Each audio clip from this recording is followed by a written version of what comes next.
જય શ્રી કૃષ્ણ, જય ગોપાલ. આજની નાનકડી વાત લઈને આવ્યો છું તમારી સમક્ષ. 3 વસ્તુ જીવનમાં જો શીખી લ્યો ને તો તમારો બેડો પાર થઈ જાય.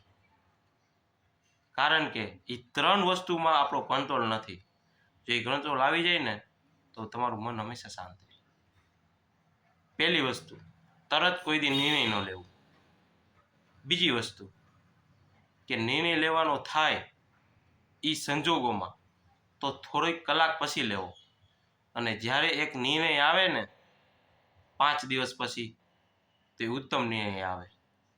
કારણ કે જે તરત નિર્ણય લઈને એ શૈતાન હોય, અને જે વિચારીને નિર્ણય લઈને એ આત્મા હોય, અને જે થોડાક દિવસો પછી, થોડાક મહિના પછી, થોડાક વર્ષો પછી થાય ને પરમાત્મા કરે છે. એવી રીતે તરત કોઈ દી નિર્ણય ન લેવો, કારણ કે એ નુકસાનકારક હોઈ શકે. વિચારીને નિર્ણય લેવો, ફાયદાકારક હોઈ શકે. અને જ્યારે ઉપરથી નિર્ણય આવે ને એ લાભદાયક હોય, કારણ કે એ સારો જ નિર્ણય લેવામાં આવે છે.